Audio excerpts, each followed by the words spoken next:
Sugar వ్యాధి ఉన్నవారు కూడా మామిడి పళ్ళు నేను తినడానికి లేకుండా అయిపోయిందని వాళ్ళు ఫీల్ అవుతుంటారు.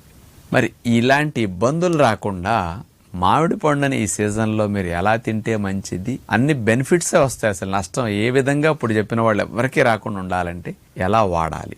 మామిడి పండు తినే తీరులో మనం చేసే కొన్ని తప్పులు ముఖ్యంగా చేయకుండా ఉంటే చాలా మంచిది. మొట్టమొదటిది ఏమిటి అంటే, మామిడి పండ్లు కొద్దిగా రసం తీసుకు తాగేటప్పుడు ఎప్పుడన్నా పుల్లగా కొంచెం లైట్గా అనిపిస్తుంటాయి. దాని తీపి కొరకు మ్యాంగో జ్యూసుల్లో ఎవరైనా సరే పంచదార వేస్తూ ఉంటారు. 2 స్పూన్లు 3 స్పూన్లు 4-5 స్పూన్లు కూడా పంచదార వేస్తూ ఉంటారు. ఆ పులుపు మోతాదుని బట్టి పంచదార ఇంకెక్కువ కూడా పడుతూ ఉంటుంది.